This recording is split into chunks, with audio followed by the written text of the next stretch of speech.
I'm going to live with my mistress and love child, so let's get divorced. I'm a better match for you. 3 years into our marriage, the love between my husband and me had completely cooled off. Yet who could have imagined that during my brief absence from home, my husband would boldly engage in an affair? Casually betraying me, he flaunted his mistress by pulling her close. The divorce papers already signed by him were thrust at me. I swallowed all the words I wanted to spit out and snatched the divorce papers with a broad smile. Be happy. I quickly signed the divorce papers and submitted them to the lawyer's office. I was driven out of the home we had lived in for 3 years, but I had no regrets, because this story is far from over. Happiness doesn't suit the wicked. My husband, having seized a momentary happiness, was blissfully unaware that he was about to tumble into hell. My name is Sandra Brown. I started dating my husband 3 years ago when I was still a working professional.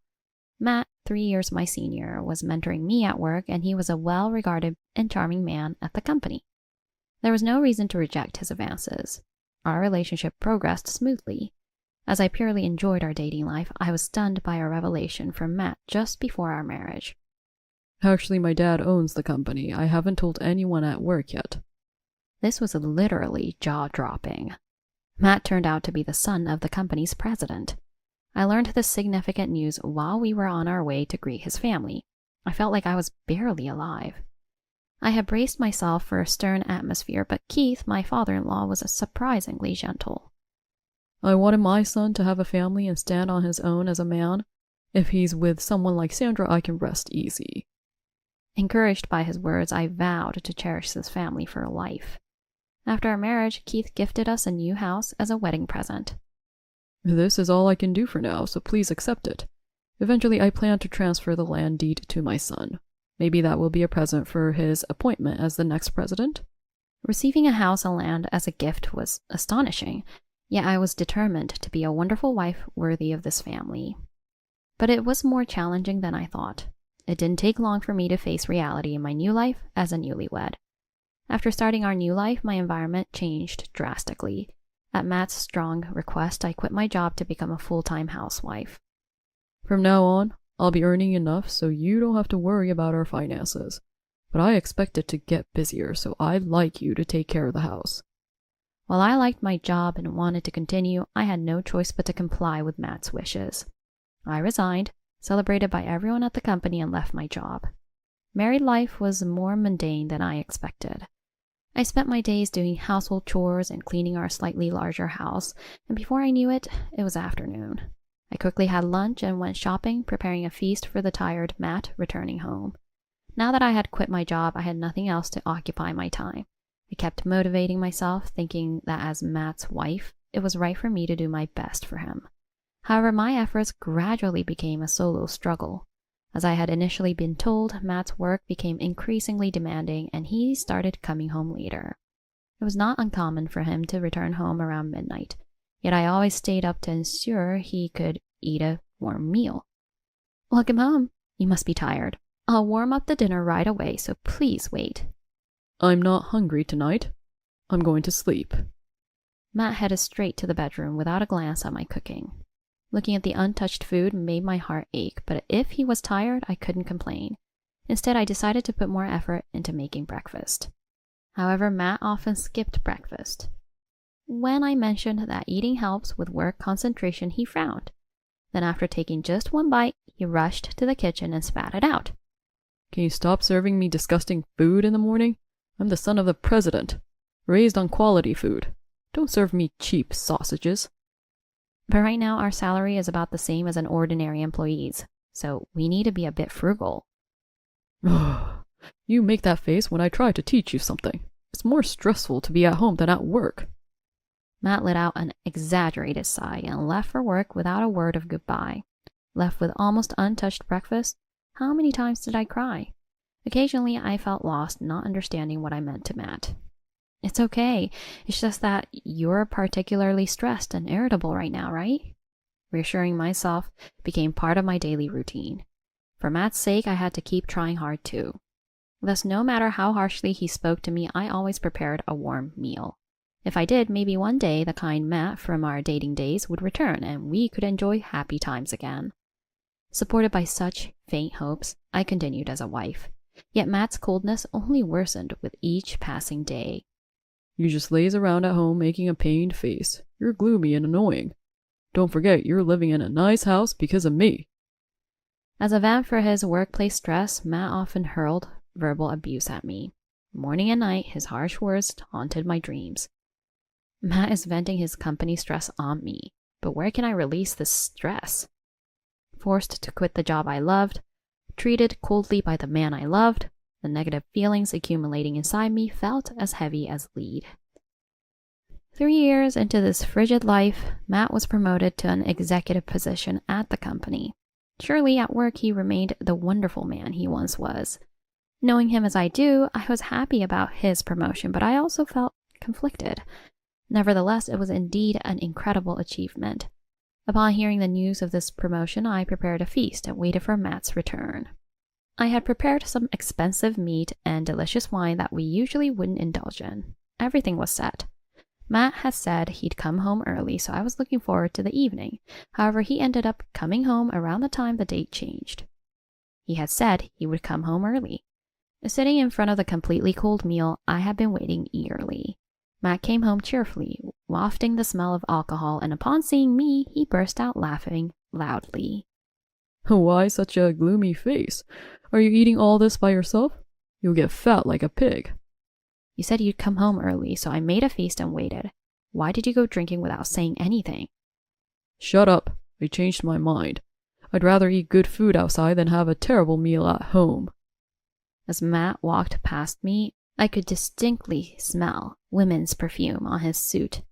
It wouldn't smell this strong unless he had been very close to someone. Feeling agitated, I impulsively grabbed his arm to stop him. I smell perfume. Was there a woman with you? Yeah, there was. Someone far more attractive than you. When you're a big shot like me, beautiful women flock to you. After all, I'm the next company president. Instead of showing any remorse, he hurled those words at me and then went to sleep in the bedroom. Every day I am ridiculed and neglected. What am I to Matt? From that day on, I began to seriously consider my situation. However, a week later, something unexpected happened. Keith, surprisingly, fell from a floor in his home and got injured. Fortunately, it was a minor injury, but it must have been inconvenient for him living alone. Considering this, I decided to take care of Keith until he fully recovered. That's really not necessary. You don't have to go through all this trouble. It's fine. I'm always grateful for your help, and this is my way of giving back. Although I was a bit nervous, Keith's gentle nature reassured me. He always thanked me when I cooked or cleaned. I haven't been thanked for anything in years, so when I first heard it, I couldn't believe my ears. No, housework is just my job. That's not true. My son must be happy to have a capable woman like you supporting him every day. Thank you. I still remember how deeply Keith's words touched me. I found myself shedding tears without realizing it, which embarrassed Keith. Honestly, I was at my limit. Even while taking care of Keith, I managed the household properly. Yet Matt would nitpick and point out any small mistake in the housework. You really can't do anything right. Why did I ever marry someone like you? Don't say things like that. Your father was much kinder with his words. He's just an old fool, getting flattered by the kindness of a young woman. Matt, who usually received plenty of guidance at work, dismissively talked about Keith. Doesn't he feel any gratitude? Despite being my husband, his insensitive remarks were increasingly distasteful. Maybe you and my dad are a good match after all. You're only young in years, and your body is like an old lady's. Matt pointed at my stomach with a vulgar smile. I must say, I'm not fat. What Matt referred to was the baby. Despite our busy schedules, we have been struggling to have children. As the heir to a president's family, Matt was particularly concerned about this. I should have married a more suitable woman. Well, I'm still in my prime and have a future. Being so bluntly spoken to, I felt sad. Why must I continue to endure such terrible treatment from my own husband? From that day on, I started staying at Keith's house more often. Keith, while concerned for me, didn't pry too deeply. I found the distance comfortable. Matt initially contacted me a few times to come back, but that was it. Whether he was enjoying his life without me, eventually he stopped contacting me altogether. This separate living continued for the 3 months until Keith's injury healed. With no reason to stay at Keith's house anymore, I finally decided to return home. Having enjoyed living with Keith so much, I was terrified of returning to face Matt's potential cruelty. As I calmed my racing heart on the way home, I reached the vicinity of our house and witnessed a shocking scene. Our house was gone. To be precise, it had been demolished, and a new grand frame was being constructed. What's going on? Why is our house gone? Confused, I spotted Matt among the workers. I hurried over and immediately confronted him. Oh, it's Sandra. Thanks for taking care of my dad. Forget that. What about our house? I didn't hear anything about demolishing it. This house is mine, right? Why should I need your permission for anything? Matt, slightly irritated, spat those words at me and suddenly gestured to someone in the distance. A flamboyantly made-up woman was standing there.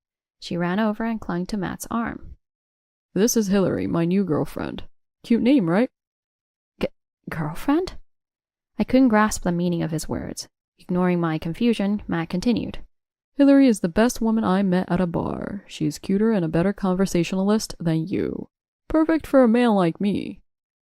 Now, wait a minute. Do you understand what you're saying? I'm your wife. In an unprecedentedly loud voice, I yelled out, shocked by the sheer absurdity of the situation. Hillary sneered at me through her nose. You're just a wife in name, right? If it bothers you, you should have had a child or something, like I did. Seeing Hillary stroke her belly with a sly smile, I felt a chill down my spine. Could it be your belly? Right on target. There's my baby in Hillary's belly. Believe it or not, it's already been 5 months. That means he had been cheating on me before Keith fell ill. I had been deceived for so long. Shocked into silence by this revelation, Matt hugged Hillary close while laughing. So I'm going to live with my mistress and our love child. Let's get divorced. I'm a better match than you. Sorry, old lady. Matt shoved the already prepared divorce papers at me. Courteously, all the sections for Matt to fill out were already completed, requiring only my name to finalize it. I had all your personal belongings collected as waste.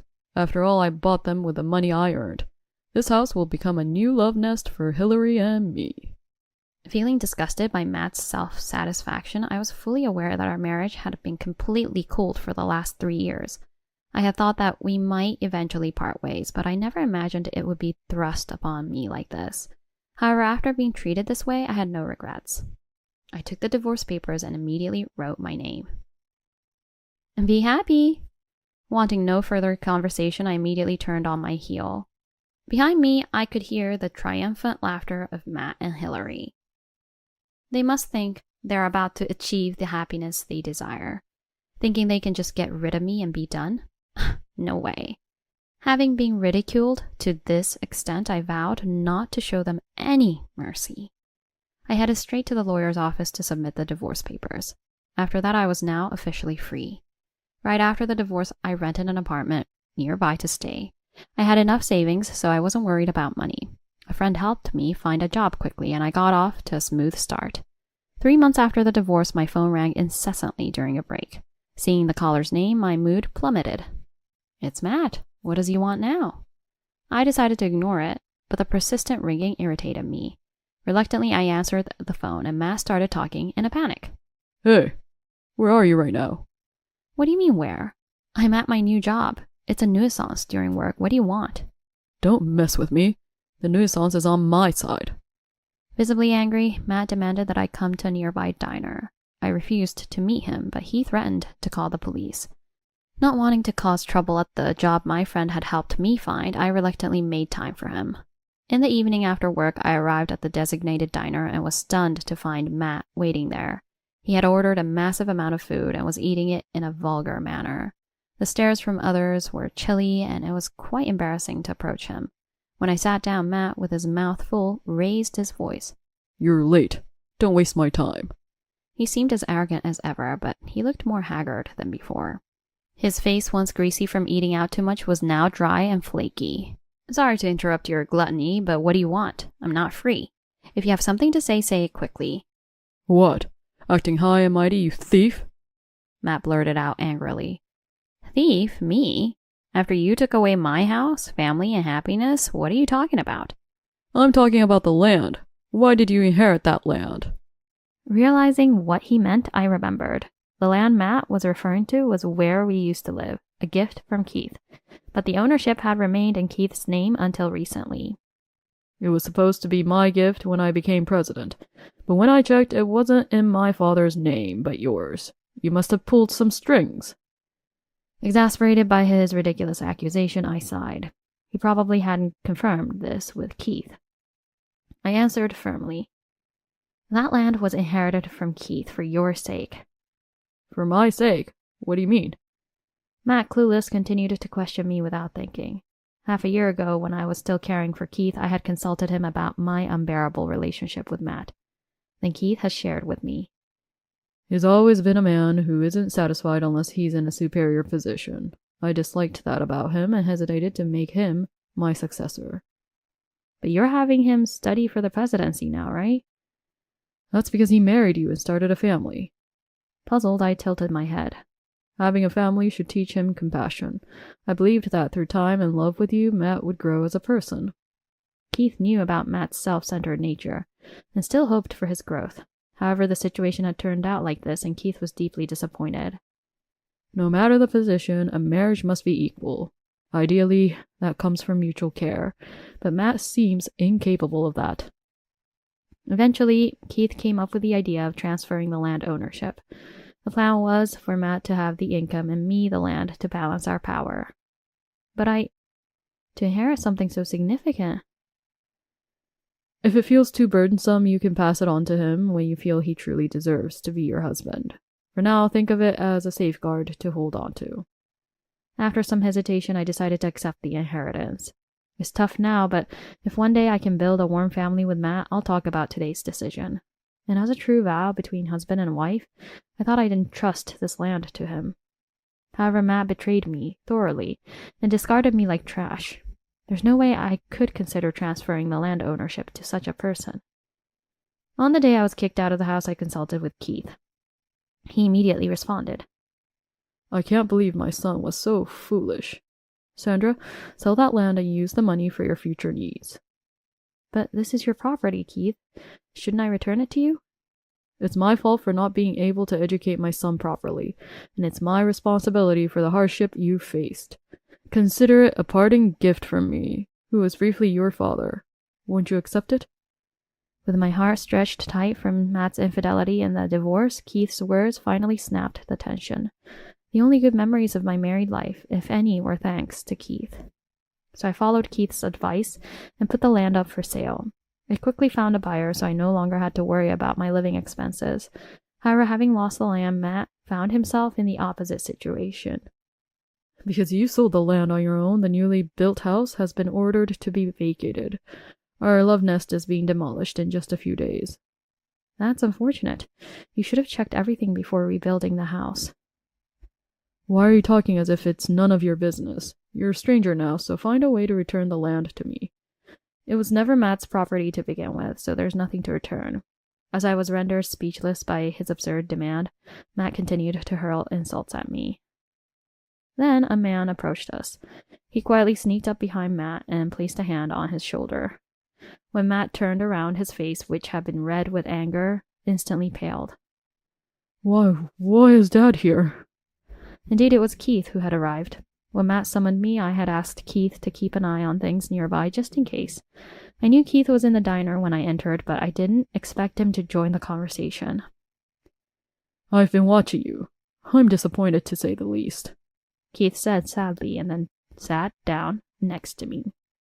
Matt, completely losing his momentum, fell silent. I decided to transfer the land to Sandra. It wasn't intended as a spiteful act against you.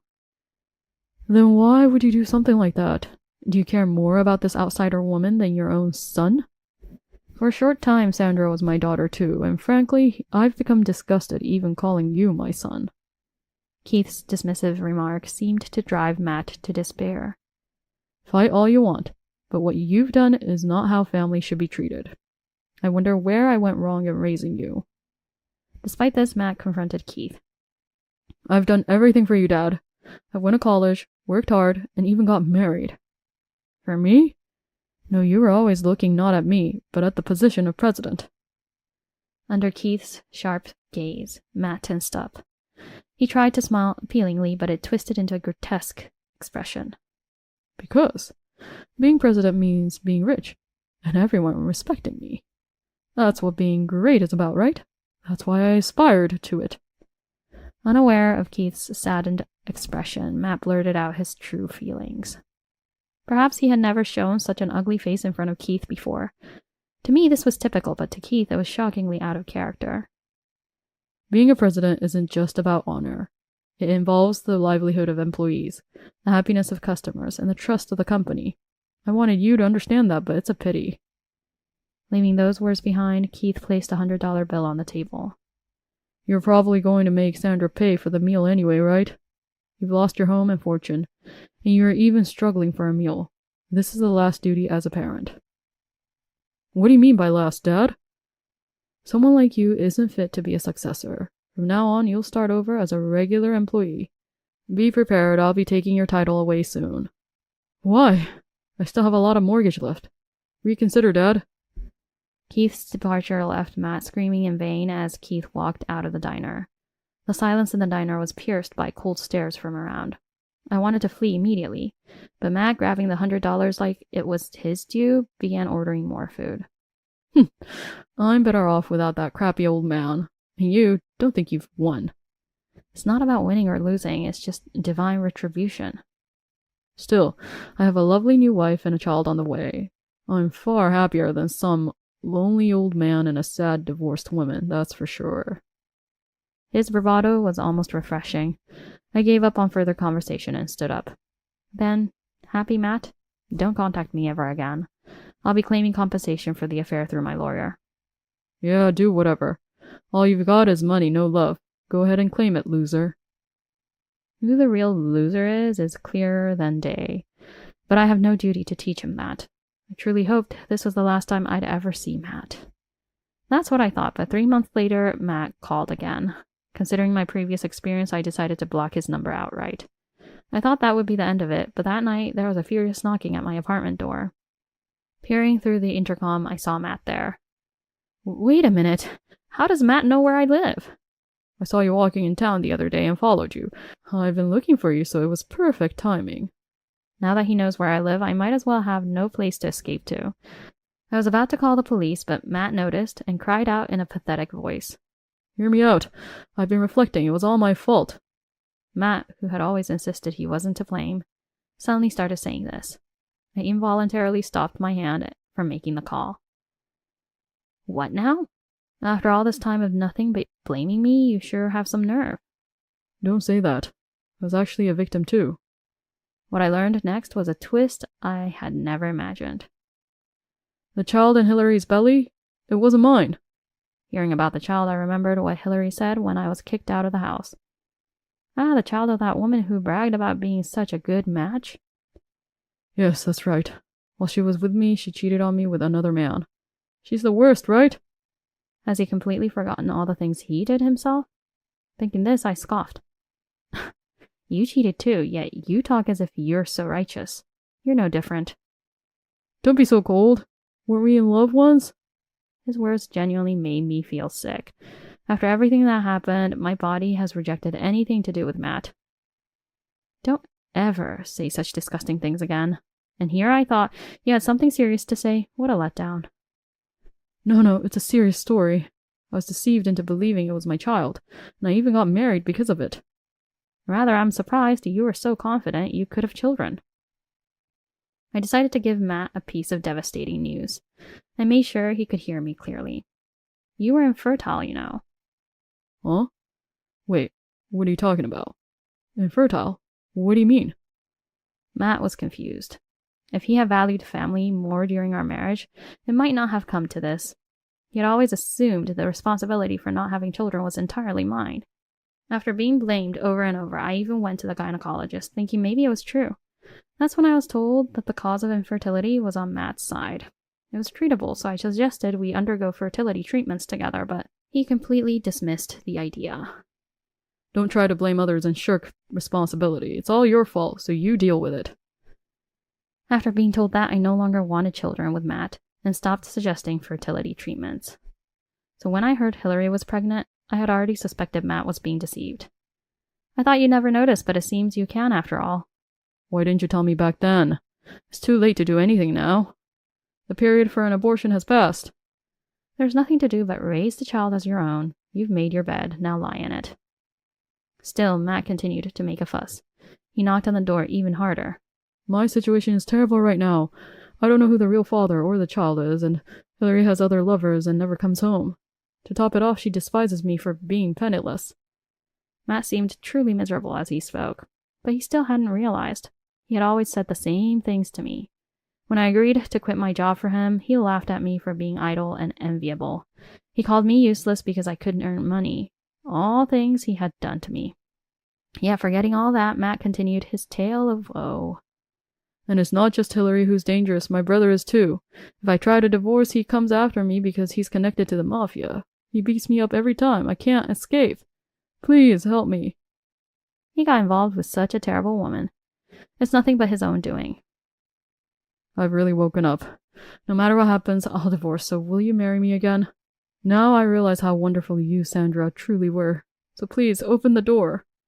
If he keeps banging on the door like this, it'll get damaged. Thinking it was about time, I called the police. Soon after, Matt, clinging to the door, was taken away by the arriving officers. Why do I have to be taken away? Sandra is the one who put me through this. I am the victim. His last desperate cries were filled with typical Matt-like words, showing no reflection. Although he was quickly released, Matt received a stern warning and was thoroughly scolded at the police station. I also obtained a restraining order and moved just to be safe. Since then, I haven't received any contact from Matt. Truly, the chapter with him has closed. Later, I had a chance to hear the full story from Keith. Apparently, Matt voluntarily resigned from his company. Rumors of my police report has spread throughout his office, and he quickly lost his place there. Also, at that diner, it turns out another employee happened to be dining there, and that too became known. Matt, with his high pride, couldn't bear the cold stares that constantly pierced him. Hearing this, I instructed my lawyer to demand a lump sum payment of $50,000 in compensation. The compensation ballooned to this amount due to his infidelity and the unfair treatment at home. I also demanded $30,000 from Hillary, but from what Matt said, it seems he might end up paying that too. His future life will probably be tougher, but that's none of my concern. If he disappeared, it would be trouble. Forced to pay the compensation, left with no money, Matt is apparently juggling multiple jobs introduced by Hillary's brother. He's been working in construction, stores, and as a cleaner day and night, and has aged significantly. All the money he's saved up has reportedly vanished into Hillary's spending money, which is just pitiful. After receiving that information, I no longer heard about Matt from Keith. Keith also seems to have no intention of dealing with Matt any further. As for me, I've achieved success in a job introduced by a friend and have been appointed as the leader of the next project. I'm still just starting out, but I enjoy being able to work again so much. Keith occasionally contacts me, wanting me to come work as his secretary, but I've declined for now. Right now, I just want to walk the path I've chosen at my own pace.